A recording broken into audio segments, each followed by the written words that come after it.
Araling Panlipunan 4, Term 1, Week 2. Ang paksa ng ating aralin sa araw na ito ay ang heograpiya ng Pilipinas, tiyak at relatibong lokasyon, matatag kurikulum. Hello kids, it's me, Teacher Prel. Don't forget to subscribe, like, share, and hit the notification bell for the latest video. Have fun learning, kids! Mga kasanayan. Natutukoy ang kinalalagyan ng Pilipinas gamit ang tiyak at relatibong lokasyon. Mga tiyak na layunin. Una, natutukoy ang tiyak at relatibong lokasyon ng Pilipinas sa pamamagitan ng mga kalupaan at katubigan na nakapaligid dito. Pangalawa, na ipaliliwanag ang lokasyong bisinal at lokasyong insular. Tayo ay magkaroon ng maikling balik-aral. Ang globo ay isang modelo ng mundo na bilog at nagpapakita ng eksaktong hugis ng mundo. Ang mapa ay patag na paglalarawan ng mundo o isang lugar. Ang latitude ay ang isang distansyang anggular na natutukoy sa pamamagitan ng dalawang paralel patungo sa hilaga o timog ng Ecuador. Ito ay sinusukat sa mga antas o degrees. Ang longitude ay ang heograpikong koordinato na tumutukoy sa posisyon ng isang lugar sa silangan o kanluran ng prime meridian. Ang Ecuador ay guhit na pahalang sa gitna na may 0 degree. Ito ay isang imahinaryong linya na naghahati sa mundo sa gitna. Ang prime meridian ay ang imahinaryong linya na dumadaan sa Greenwich, Inglaterra at naghahati sa mundo sa silangan at kanlurang hemispero. Ang tropiko ng Cancer, ang pinakahilagang latitude kung saan maaaring sumikat ang araw ng diretso sa ibabaw sa tanghali. Ito ay matatagpuan sa guhit na 23.5 degrees sa gawing hilaga ng Ecuador. Ang tropiko ng Capricornio ay isang imahinaryong linya sa paligid ng daigdig na may latitude na humigit kumulang na 23.5 degree sa timog ng Ecuador. Madalas na ginagamit natin ang mga direksyon sa pagtukoy ng kinaroroonan ng isang lugar.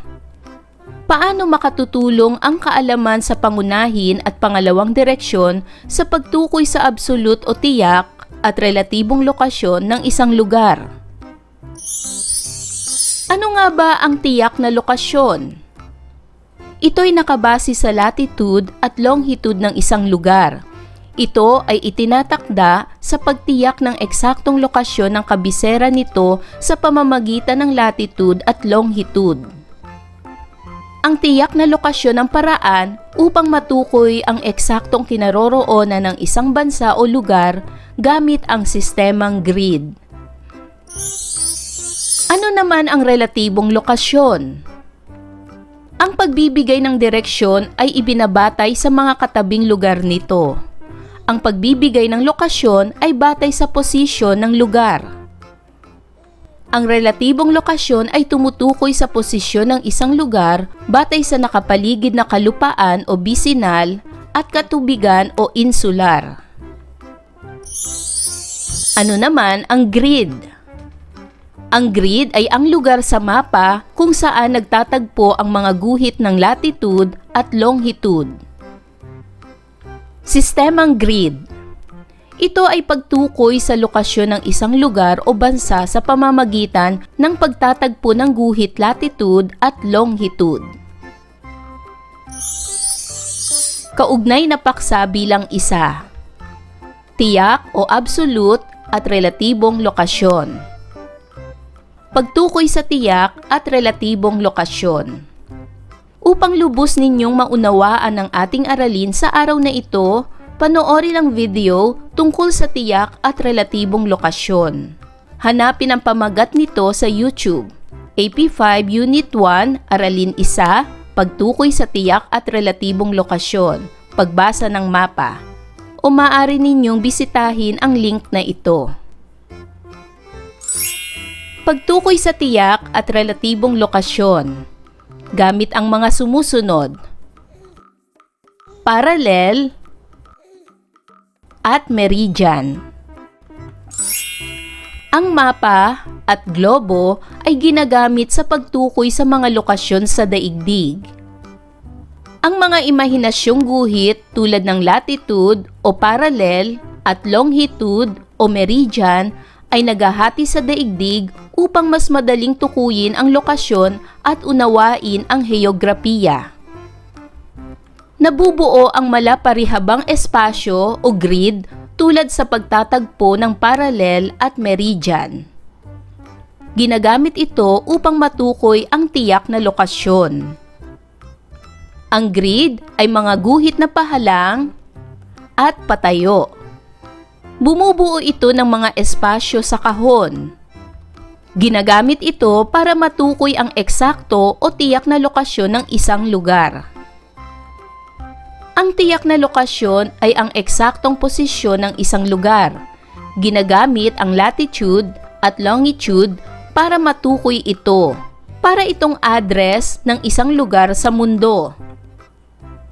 Ang bawat linya sa mapa o globo ay may katumbas na bilang o sukat ng distansya na tinatawag na degree, gaya ng makikita ninyo sa larawan. Ang Ecuador o equator ay may katumbas na bilang na 0 degree. Ipinapakita din ang sumunod na linya, pahilaga at patimog, katabi ng Ecuador, ang katumbas na bilang o sukat na 15 degrees. Ang mga sumunod na linya naman ay 30 degrees, sumunod ay 45 degrees, sumunod ay 60 degrees, at sumunod ay 75 degrees. Ginagamit ang degree upang maging eksakto ang lokasyon. Mahalaga ito sa pagbasa ng mapa at nabigasyon. Longitude ang tawag sa mga patayong guhit na may angular na distansya pasilangan o pakanluran mula sa prime meridian. Latitude ang tawag sa mga pahalang o pahigang guhit na may angular na distansya pahilaga o patimog mula sa Ecuador. Ginagamit ang degree at minute na unit sa pagsukat ng longitude at latitude. Ang bawat degree ay mayroong 60 minute.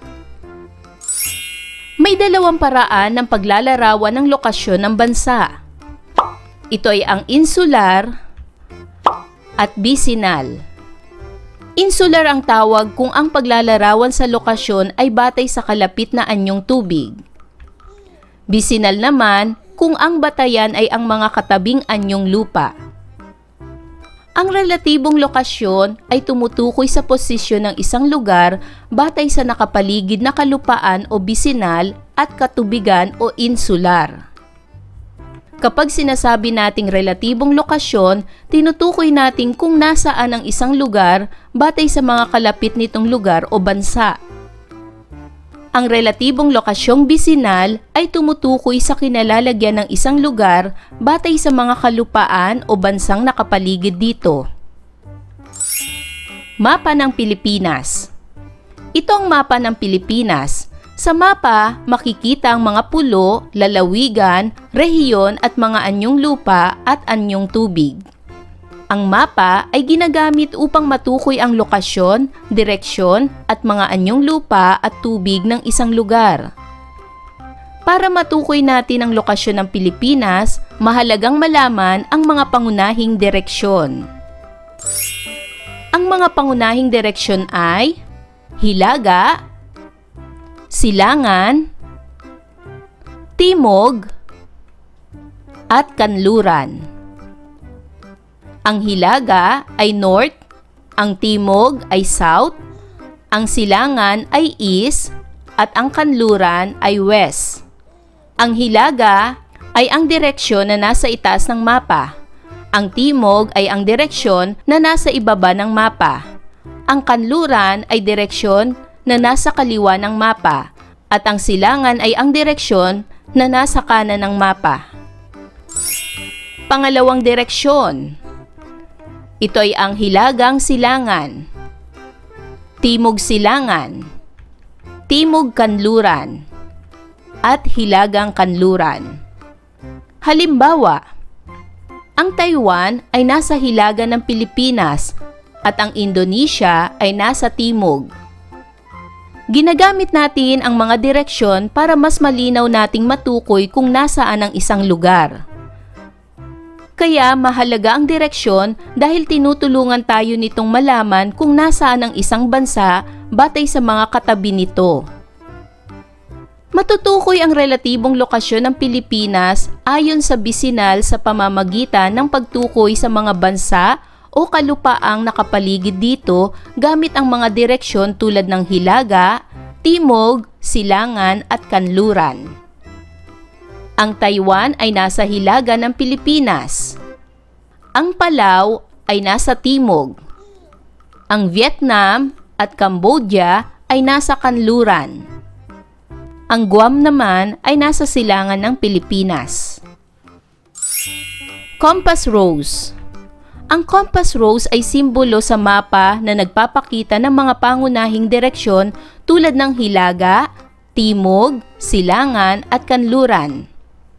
Ang compass rose ay ginagamit upang malaman ang direksyon sa mapa tulad ng hilaga, timog, silangan at kanluran. Ang Pilipinas ay napapalibutan din ng tubig at binubuo ng maraming isla. Tinatawag itong insular o katubigan. Kapag sinabing insular, ibig sabihin ang isang lugar ay napapalibutan ng dagat o karagatan at binubuo ng maraming isla. Ang lokasyong insular ay tumutukoy sa kinalalagyan ng isang bansa batay sa mga anyong tubig na nakapaligid dito. Dahil ang Pilipinas ay isang bansang napapalibutan ng tubig, matutukoy natin ang lokasyon nito gamit ang mga karagatang nasa paligid nito. Batay sa lokasyong insular, ang mga anyong tubig na nakapalibot sa Pilipinas ay: sa gawing hilaga ng Pilipinas, matatagpuan ang Bashi Channel. Sa gawing timog naman ng Pilipinas, matatagpuan ang Dagat Celebes. Sa gawing kanluran ng Pilipinas, matatagpuan naman ang West Philippine Sea. Sa gawing silangan naman ng Pilipinas, matatagpuan ang Karagatang Pasipiko o Pacific Ocean. Kaya natutukoy ang lokasyong insular sa pamamagitan ng mga anyong tubig sa paligid ng bansa at ang kanilang direksyon. Tandaan, ang lokasyong bisinal ay tumutukoy sa kinalalagyan ng isang lugar batay sa mga kalupaan o bansang nakapaligid dito. Ang lokasyong insular naman ay tumutukoy sa kinalalagyan ng isang bansa na napapaligiran ng mga anyong tubig tulad ng dagat at karagatan. Mahalagang malaman ang lokasyong insular at lokasyong bisinal ng isang bansa tulad ng Pilipinas upang maunawaan ang kapaligiran, kalakalan at ugnayan nito sa ibang bansa. Ang Pilipinas ay matatagpuan sa Timog Silangang Asya at nasa bahaging hilaga at silangang hemispero ng mundo. Ang Pilipinas ay matatagpuan sa hilaga ng Ecuador, malapit sa tropiko ng Cancer, at nasa silangan ng Prime Meridian. Kaya ito ay kabilang sa hilaga at silangang bahagi ng daigdig. Maaari nating matukoy ang kinaroroonan ng Pilipinas sa pamamagitan ng dalawang paraan. Ang dalawang paraan ng pagtukoy sa lokasyon ay ang tiyak na lokasyon at ang relatibong lokasyon. Ngayon ay dumako na tayo sa pagsasanay bilang isa. Gamit ang inyong mapa, tukuyin ang tiyak at relatibong lokasyon ng mga sumusunod na bansa. Ang mga bansa ay ang Pilipinas, Korea, Japan, Taiwan, at China. Hanapin ang tiyak na lokasyon ng bawat bansa. Ganon din ang relatibong lokasyon ng bawat bansa. Maaari ninyong i-search ang inyong magiging sagot sa internet. Narito ang mga halimbawang sagot na aking ipapakita sa inyo. Ito'y base sa aking pananaliksik gamit ang internet. Unahin natin ang bansang Pilipinas. Ang tiyak na lokasyon ng Pilipinas ay humigit kumulang 4 degrees north hanggang 21 degrees north latitude at 116 degrees east o silangan hanggang 127 east longitude. Ang relatibong lokasyon nito ay matatagpuan sa Timog Silangang Asya na papalibutan ng dagat ng Pilipinas malapit sa Vietnam na nasa kanluran at Taiwan sa hilaga. Pangalawa, ang bansang Korea. Ang tiyak na lokasyon nito ay humigit kumulang 33 degrees hilaga hanggang 43 degrees hilagang latitude at 124 degrees silangan hanggang 131 degrees silangang longitude. Ang relatibong lokasyon ng Korea ay nasa Silangang Asya, nasa pagitan ng China na nasa kanluran at Japan na nasa silangan na napapalibutan ng Yellow Sea at Sea of Japan. Ang pangatlong bansa ay ang Japan. Ang tiyak na lokasyon nito ay humigit kumulang 24 degrees hilaga hanggang 46 degrees hilagang latitude at 122 degrees silangan hanggang 146 degrees silangang longitude. Ang relatibong lokasyon ng Japan ay isang kapuluan sa Silangang Asya, nasa silangan ng Korea at China, napapaligiran ng karagatang Pasipiko. Pang-apat, ang Taiwan. Ang tiyak na lokasyon nito ay humigit kumulang 21 degrees hilaga hanggang 25 degrees hilagang latitude at 120 degrees silangan hanggang 122 degrees silangang longitude. Ang relatibong lokasyon nito ay matatagpuan sa pagitan ng China na nasa kanluran at Pilipinas sa timog sa may South China Sea. At panglima, China. Ang tiyak na lokasyon nito ay humigit kumulang 18 degrees hilaga hanggang 53 degrees hilagang latitude at 73 degrees silangan hanggang 135 degrees silangang longitude. Ang relatibong lokasyon nito ay matatagpuan sa Silangang Asya, nasa kanluran ng Korea at Japan at hilaga ng Pilipinas. Kaugnay na paksa bilang 2. Ang lokasyon ng Pilipinas sa mundo at Asya. Para naman sa pagsasanay bilang 2, suriin ang larawan ng globo. Makikita dito ang lokasyon ng Pilipinas. Itinuturo ng araw ang lokasyon ng Pilipinas. Ano ang tawag sa pahalang na guhit na makikita sa globo?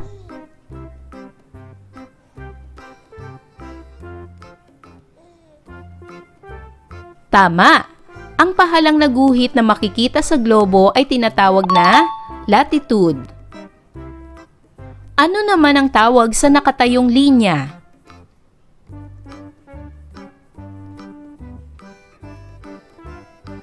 Tama! Ang nakatayong linya ay longitude. Anong nagagawa ng mga guhit na ito?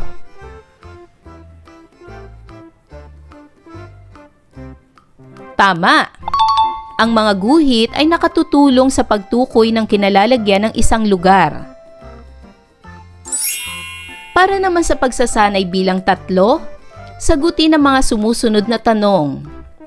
Una, tukuyin ang 2 espesyal na guhit kung saan matatagpuan ang Pilipinas. Maaari ninyong i-pause ang video upang matukoy ninyo ang inyong mga sagot. Magaling! Ang 2 espesyal na guhit kung saan matatagpuan ang Pilipinas ay ang Ecuador at ang Tropiko ng Cancer. Sa pagitan ng 2 guhit na ito, matatagpuan natin ang Pilipinas. Pangalawa, ibigay ang tiyak na sukat ng latitude ng kinalalagyan ng Pilipinas.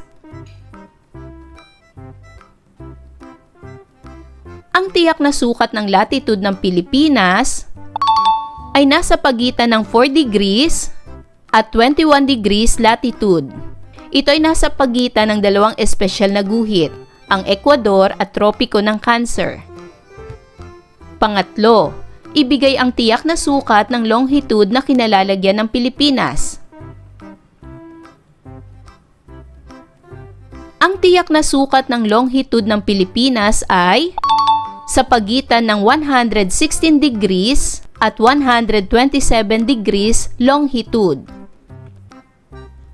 Pang-apat, anong bahagi ng mapa o globo ang kinalalagyan ng Pilipinas kung pagbabasehan ang sukat ng latitude nito? Ang bahagi ng mapa o globo batay sa latitude ay ang hilagang hemispero dahil nasa itaas ng Ecuador ang Pilipinas. Panglima, anong bahagi ng mapa o globo ang kinalalagyan ng Pilipinas kung pagbabasehan ang sukat ng longitude nito? Ang bahagi naman ng mapa o globo batay sa longitude nito ay nasa silangang hemispero dahil ang Pilipinas ay nasa silangan ng prime meridian. Pang-anim, anong tawag sa lugar sa globo kung saan nagtatagpo ang mga guhit ng latitude at longitude? Ang tawag sa lugar sa globo kung saan nagtatagpo ang latitude at longitude ay tinatawag na grid. Ito ang nabubuong espasyo sa pagtatagpo ng latitude at longitude. Pang-pito, ano ang tawag sa katumbas na bilang o sukat ng distansya ng mga linya sa mapa o globo?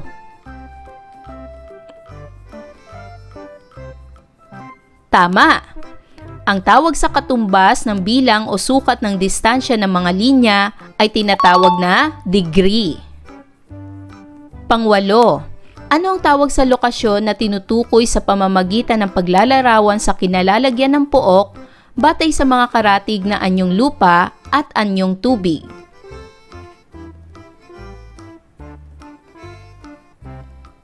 Tama! Ang tawag sa lokasyon na tinutukoy sa paglalarawan batay sa karatig na anyong lupa at anyong tubig ay relatibong lokasyon. Pangsyam, ano ang tawag sa paglalarawan ng lokasyon ng bansa sa pamamagitan ng mga anyong tubig na nakapaligid dito?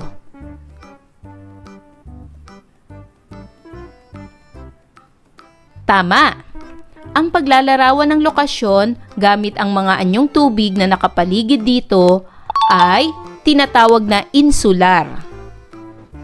At pang-sampu, ano ang tawag sa paglalarawan ng lokasyon ng bansa sa pamamagitan ng mga anyong lupa na nakapaligid dito?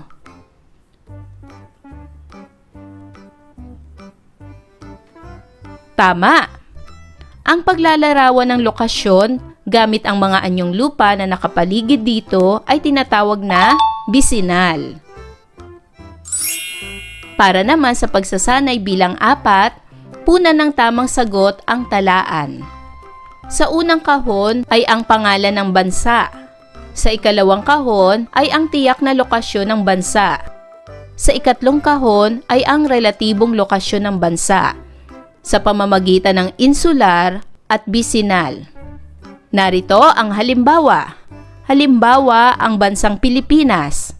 Ang tiyak na lokasyon ng bansang Pilipinas ay nasa 4 degrees hanggang 21 degrees latitude hilaga ng Ecuador at 116 degrees hanggang 127 degrees longitude silangan ng prime meridian.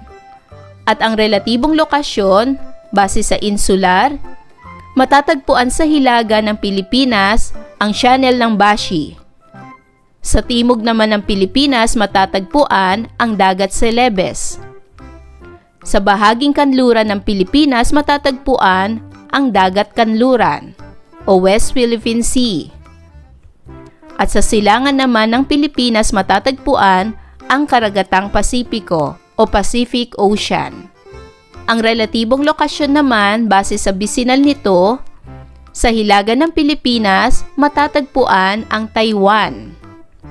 Sa gawing timog naman ng Pilipinas matatagpuan ang bansang Indonesia at Malaysia. Sa gawing kanluran ng Pilipinas matatagpuan ang Vietnam at Cambodia. At sa gawing silangan ng Pilipinas matatagpuan ang Guam. Ngayon naman ay punan ng tamang sagot ang talaan. Ang mga bansa ay ang una, China, pangalawa, Malaysia, pangatlo, France, pang-apat, Italy, at panglima, Guam. Hanapin ang tiyak na lokasyon ng mga ito at ang relatibong lokasyon ng mga ito base sa insular at bisinal nito. Ayan mga bata, naunawaan niyo ba ang ating aralin sa araw na ito? Kung ganon, magaling! Mga bata, sana'y marami kayo natutunan sa ating aralin. Hanggang sa susunod na video lesson, paalam! Thank you for watching!